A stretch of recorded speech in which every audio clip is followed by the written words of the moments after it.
Hi, friends, and welcome. I am your hot mess of a host, Mary Hendricks from The Very Merry Life, your new mom friend that soon will feel like an old friend. Twice a week, every week, I want you to come and join me as we cover moments in motherhood, marriage, sex, and more. Some moments worth savoring, others worth surviving, all with a laugh, pep talk, or F-bomb every now and again. I want you to come as you are, but leave the sugarcoating behind because, guys, we know how sweet it already is. So what do you say? Up for picking some daisies? And hello. Hi, guys. Happy Tuesday. You obviously are getting me solo today, and I am pumped. You should see me right now. I look like a hot mess express, but that's fine. It's just kind of been a busy day. It's one of those days where like you feel like you've lived 10 lives before noon. It's interesting. I had to order groceries, which made me want to vomit because of the grocery bill, which we're going to talk about today, in addition to a few other things. I got the kids off to school. I got Haley down for a nap. I have to go put dishes into the dishwasher. You should see my hamper right now. It is overflowing, and I have a lot to get done. I even see emails coming through on my phone as we speak, but that's okay. We're going to do a solo. I'm recording the day before this comes out because I like to leave everything till last minute. That's just my life, and it's a cluster F, and I should know better by now because I don't know. I don't know why I do this to myself, but I thrive under pressure, and I like chaos, but also I hate chaos, and I freak out. Like last week, I forgot to push publish, or I forgot to even edit the episode for last week. And I realized on Friday morning when the episode should have already been out, I was like, fuck. And Kevin just looked at me because he was home from work. He was like, what's wrong? And I was like, oh my God, I don't know why I did this. And he was just like, Mary, you know. And I was like, I know. I don't know why I wait. But I also think I have ADHD. So I don't know. That's a bridge we will cross in some time. But solo episode, I struggle sometimes with what to do with these just because I don't want to bore you guys, but I also want to catch you guys up on our life. And I think that's important to know what's going on in my life. That way with other episodes, it feels a little bit more personal and you can see what side and aspect I'm coming from. And that's what we're going to do. So not a whole lot. Obviously, we're still in school. I don't remember the last time I went on solo, but I think it was before the kids started school, but that's all taken care of now. They're in school. They've been in school for about a month now, and they absolutely love it. Spencer is finally getting the idea that the school that he's going to is actually his school and not Cassidy's school. We switched him over from a public preschool program now to the not public. It's like a preschool that's run out of the elementary school. So he's there now, and he's there full day. And that's wonderful because I have two kids out of the house from 8:30 in the morning until 3:30 in the afternoon. And I've just gotten on a schedule of sorts where like I drop them off. I go on a walk usually. I bring Haley obviously with me. We do what we need to. I make her lunch. I put her down for a nap. And then I have about a 2-hour window, depending on the day, to either record podcasts. I've been having a lot of guests come on in the afternoon, which has been nice. Edit podcasts, film content, sit my ass on the couch, nap time projects. That's been something I've been doing. Eat food, whatever it might be. Watch Grey's Anatomy. I recently started that. Holy hell. I'm not so much a fan of this season though. I think I'm on season 7.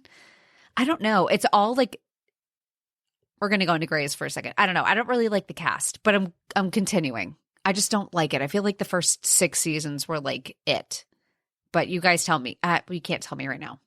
Tell me on Instagram if I should stick with it, because right now I feel like I don't know. I'm not a fan of like the new interns that they brought on. They annoy me for some reason, but maybe that's the point. I don't know. Anyhow, that's all going on. Spencer turned 4.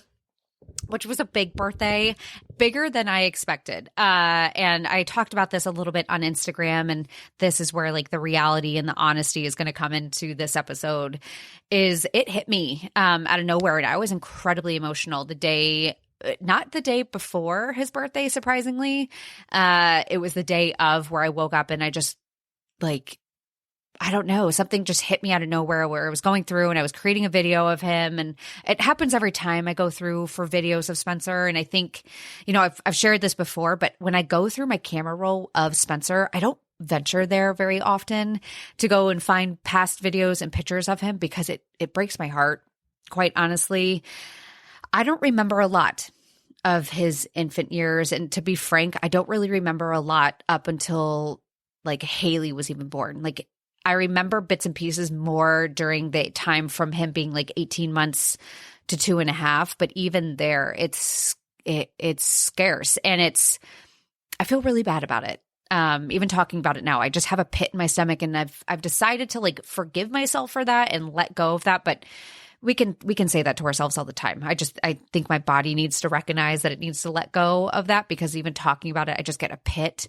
But I don't remember a whole heck of a lot. And I've felt so guilty about that because he is middle child. You hear about the middle child syndrome so much and all these things. And I believe it. I can see how it happens. Because I had him when Cassidy was 21 months old. So there was a lot going on from that 1 to 2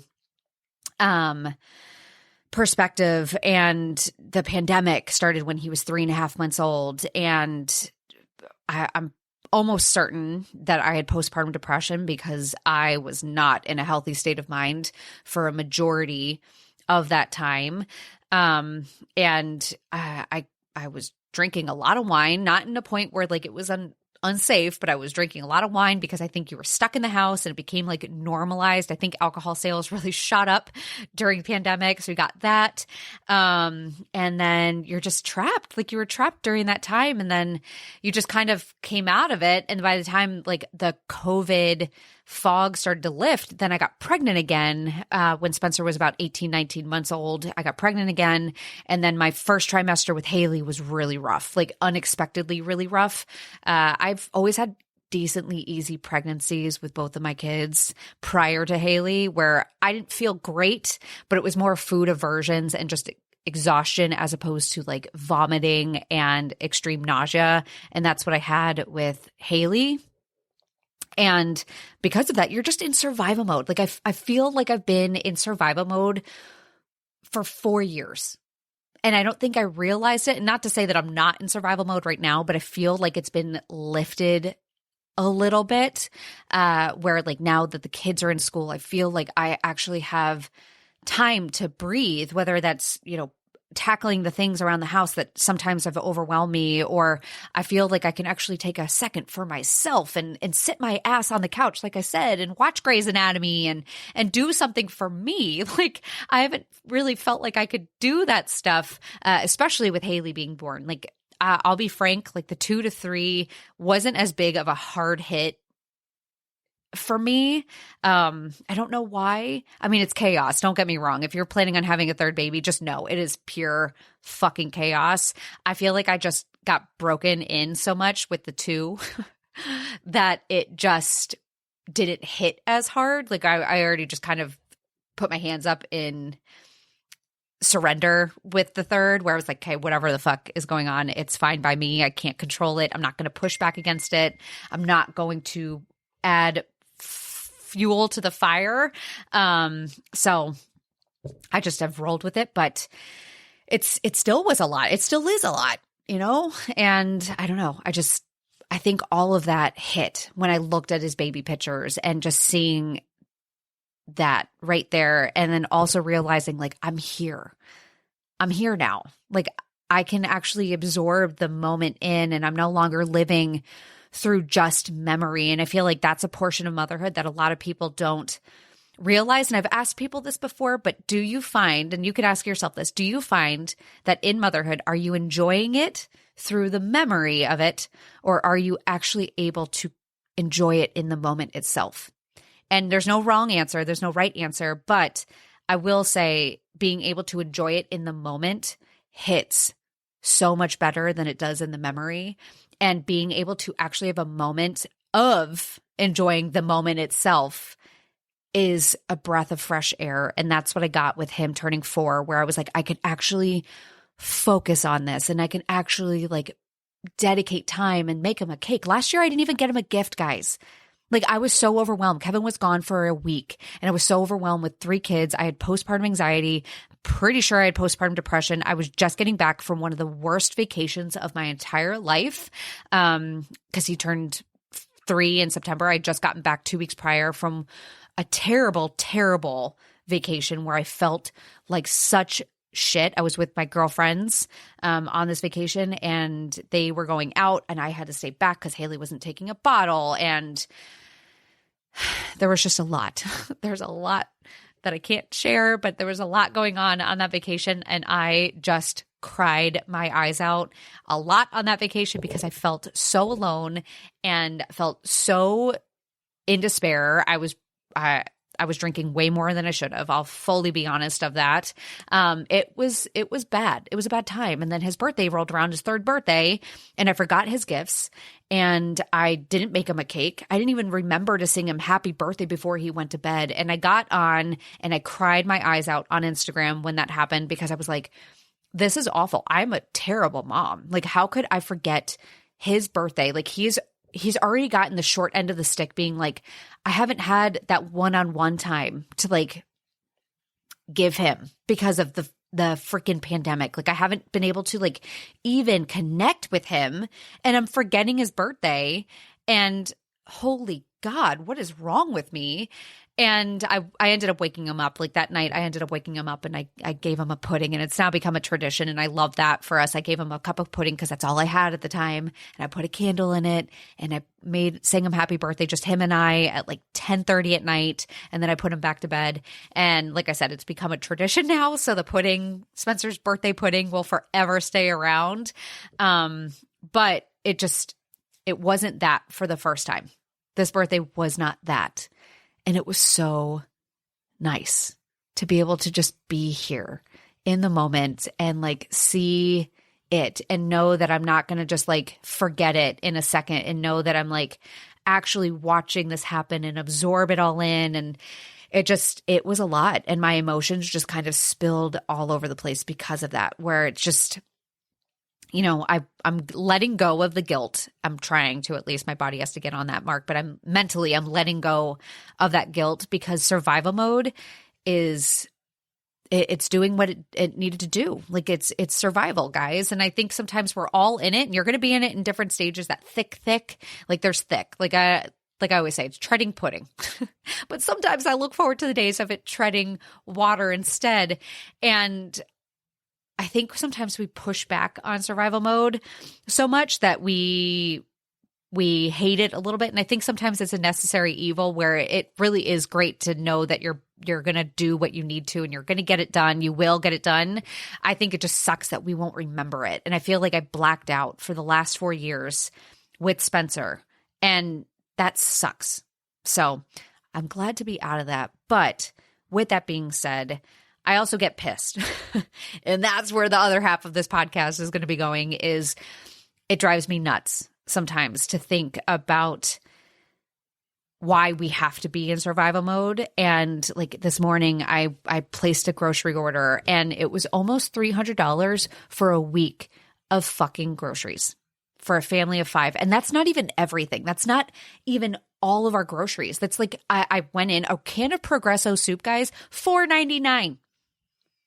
A package of strawberries, like a regular package, not like like a huge one, a normal package of strawberries, $6.99. And they weren't even organic.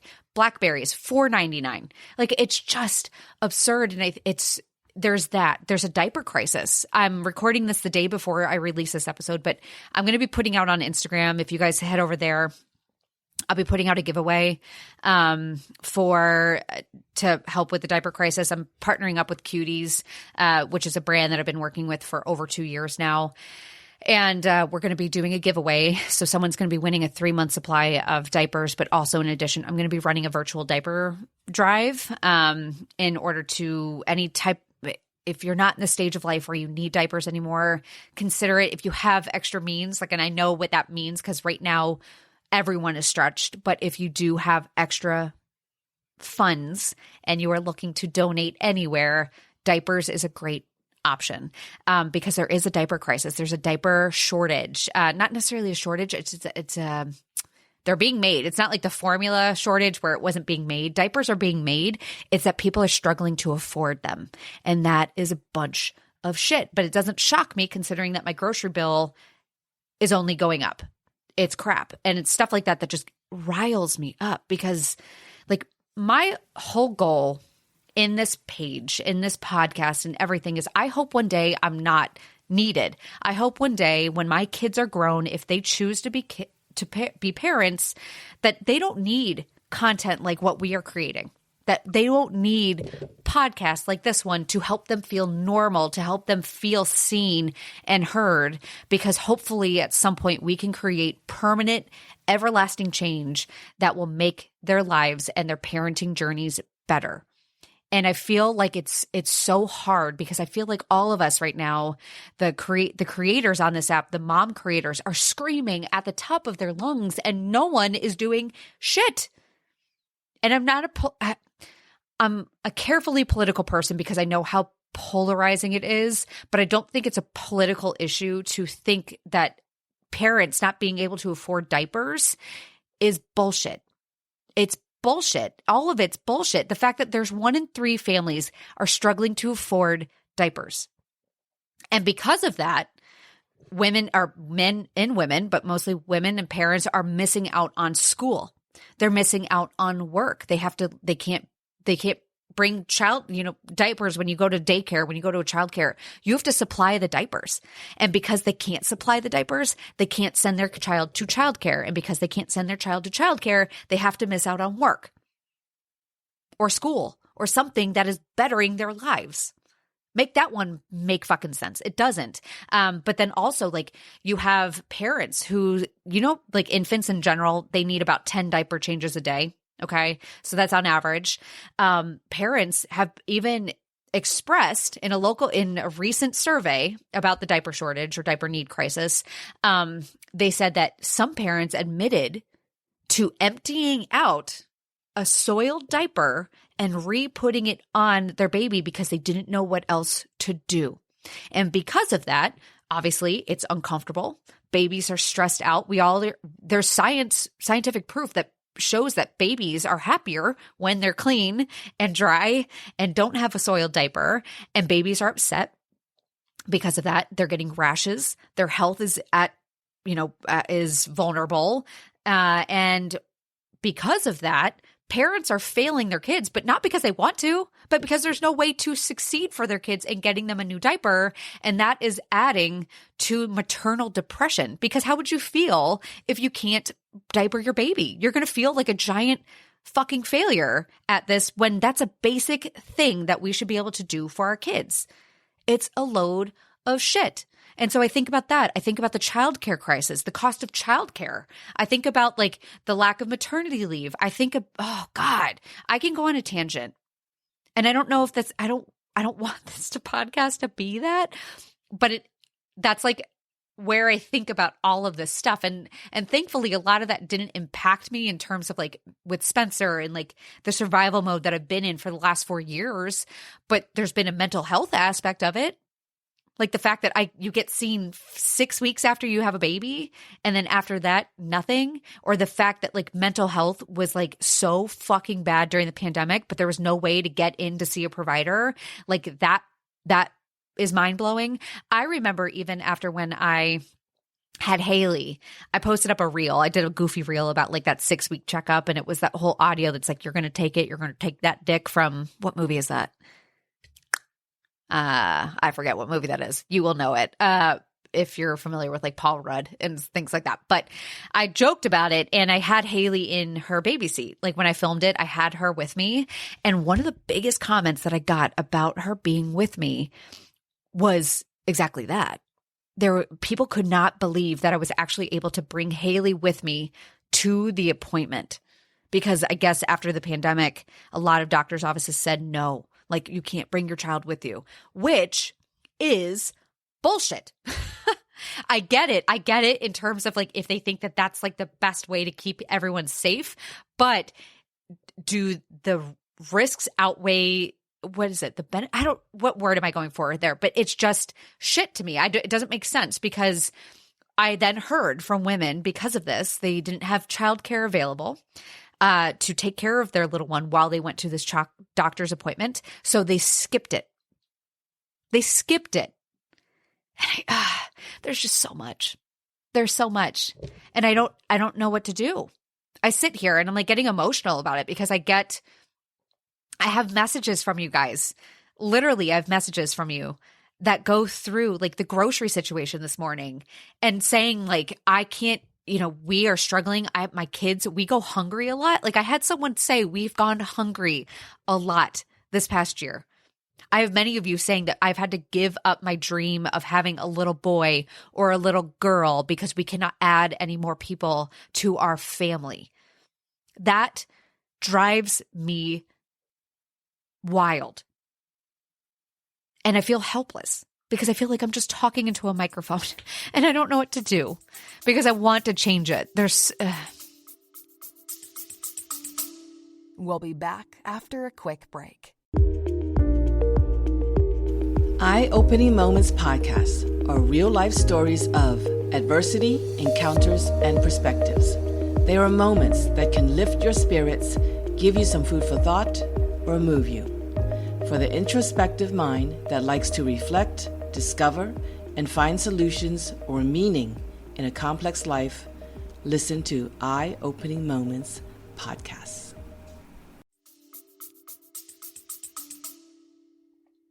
I want to change it. And I feel like there's so many layers to it. There's so many layers politically. There's so many layers societally. There's just so much that needs to happen.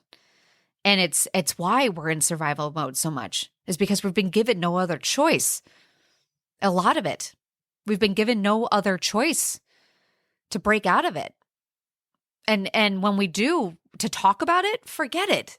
No one even lets us talk about that. Like, we're not used to this. We're not used to hearing the hard parts and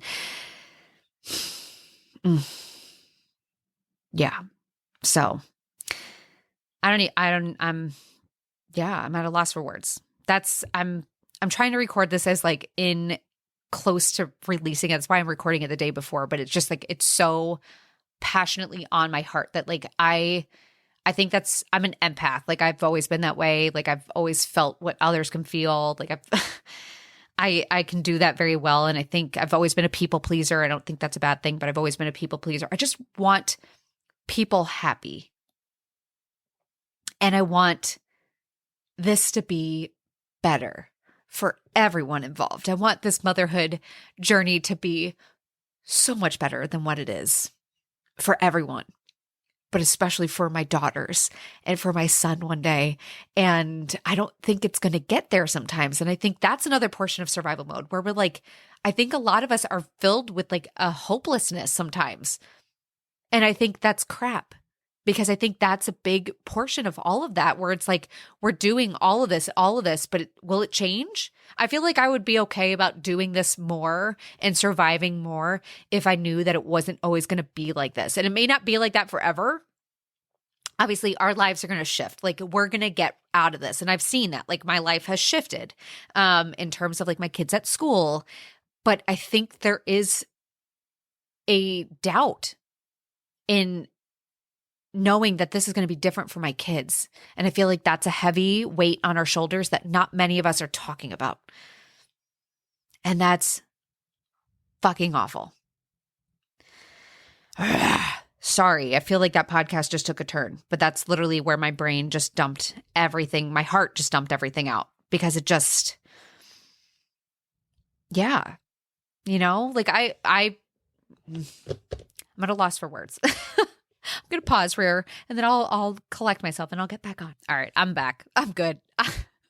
I needed a second, because that riles me up. If you want to see me get passionate about anything, it's this. This is the one thing. And I got to figure out something. I got to figure out a way to change it. It's just hard. It's hard to have these conversations because, like I said, it's very, very polarizing. Like it's such a deep rabbit hole of change that's needed. And it's like, we almost don't know where to start. So everyone just doesn't start at all. And it is what it is. Not, it is what it is. That's a load of bullshit. That's a cop out. It's not is what it is. It is what it is right now because we don't know where to begin, and we need to fix that. So anyhow, let's turn to something more positive, huh? My nose piercing. I've had questions about that, how it's going. It's in there. It's right here. Do it. Can you guys do it for me? Can you do that? Can you go do something for yourself that you haven't that you've always wanted to do? I posed that question to you in my last solo podcast, but seriously, I want you guys to remind yourself of that. Like, go do something for yourself. Like, think about your inner child. What did your inner child hope to? Like, think about your life. And actually, you know what? Here's the prompt. Think about your life and what you want for it, even if it sounds unrealistic. Write it down. I've been doing a lot of writing lately. It's actually been incredibly cathartic. And I've been trying to come up with a bunch of prompts to get myself writing. So that's one of them. So like, what do you want for your life? I don't care how unrealistic it ends up being. Write it all out. Get to details. Like, what do you want it to look like? What do you want it to look like in 10 years? What do you want it to look like in 15 years? Kind of get on that page and just write it down. Maybe it will manifest. You never know. Other ones, I'll give you other writing prompts because I love these. They could be, some of them aren't going to be fun. Okay. They're supposed to just like let you get your heart out. I think that's why the podcast has been good. Like me, obviously I just went on a tangent just there. That's my heart spilling out. And I think we all need a place to do that. Otherwise we will burst. Okay. So this might be a really good thing for you. What makes daily life hard for you right now? What is making daily life really happy for you right now? Okay. What is something rewarding about your life at this very moment? Let's see. What are you grateful for in your partner? What are aspects about your partner that you love? What did you fall in love with your partner for? And then you could flip it and say, what portions of your partner drive you absolutely bonkers? For me, I could answer that in a heartbeat. Kevin, he leaves his freaking computer charger unplugged on the floor in the kitchen because he sits out at the kitchen table and does his computer. He leaves it unraveled and unplugged, just laying on the floor every single time he uses his computer. And I looked at him yesterday holding the cord and I told him, I'm going to hang you with this. And then he got scared and ran away. Not really. I didn't actually say that to him, but I gave him a look like that's what I was trying to communicate. I tried to show that with my eyes, like, man, you do this shit again, it's going down. Downtown. We're going downtown. Okay, let's see. What do you love about this season of life? That's another great prompt. What are some challenges with this season of life? Let's see. What challenges you the most with each child and what aspects of your child do you love the most? Because all of that is good. Best compliment you've ever received from your partner, from a stranger, your kids even, that can go in there. What's been your favorite stage of this so far? Okay, so you can go through things like that. These are ones to like just kind of get to know yourself, but the more you get to write, the better you get at it. So it might start off a little hard, but like these questions it's like kind of shadow work. Like you're kind of working on your shadow self and then it all translates out. But that's how you kind of like get used to writing and getting comfortable with it and sharing your heart. But you can do like other things, like 10 things that you've learned this past year, 10 things that you've learned from the time that you turned 16. Like, what would you go and tell your 16-year-old self? Best things about being in your 30s, best things about being in your 20s, what you're looking forward to in your 40s, like things like that. These are prompts that you can do. I'm going to put new ones out, I think, on Instagram. So if you follow my stories, I'm going to put out prompts, I think, just to kind of pose those questions so you guys can get in on this with me. It's been really good for me. And I think that's just important. Like I said, I think it's important for us, especially if you are in the thick, just to do something for yourself. Like this could be it. And it could do wonders. So with that being said, I'm going to wrap up this episode. I'm not going to make it too long, but that's my heart. That's where we're at. Nothing too crazy. We have a month countdown until I go to LA. I'm going with Katie from Mommy Needs More Wine. Kim Perry is actually going to be on there. If you don't know who Kim is, I actually had her on my podcast in season 1. She's wonderful. She's on Instagram, especially if you're pregnant or postpartum. She's great with fitness. Katie, Mommy Needs More Wine. Go follow both of them. They're both going to be there. We're actually currently figuring out what Airbnb we're going to do. But I'm going to LA at the beginning of November. I'm going to face my fear of flying, which honestly is giving me heart palpitations. I had trouble sleeping last night because of it. It's just, I got to call my doctor actually. I got to get some good old Xannies for that trip. Jesus. Oh God. Gives me a pit in my stomach. You know why? Is because I'm afraid of talking about it means it's going to happen. Like the bad shit's going to happen. I don't think so. We're not going to talk about that. But I have that. And then Kevin and I are going to London, which also stresses me out because it's over water. Ugh, why am I talking about it? You see why my brain goes with that one? Okay. Anyway, that's fun. I have to get a will in place. Have you done that yet? Have you gotten a will? We haven't gotten that. And that's terrible that we've waited this long because no day is promised to us. So we're going to do that before we leave. You guys should do that too. And I don't like talking about it. I'm so scared. But we're fine. We're going to do okay.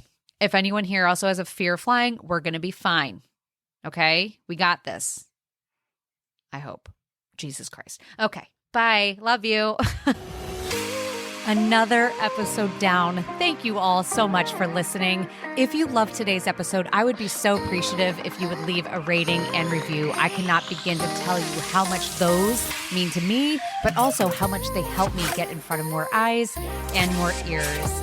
As always, be sure to check back every Tuesday and Friday for a new episode, whether it's an episode with me and my husband, me and Katie, or just another incredible, amazing guest. Stay tuned for more honest, real, raw chit chat. And hey, do me a favor before you go. Remind yourself how amazing you are, how enough you are, how special you are. And boy, oh boy, I sure am glad to have you here. Thanks, friend.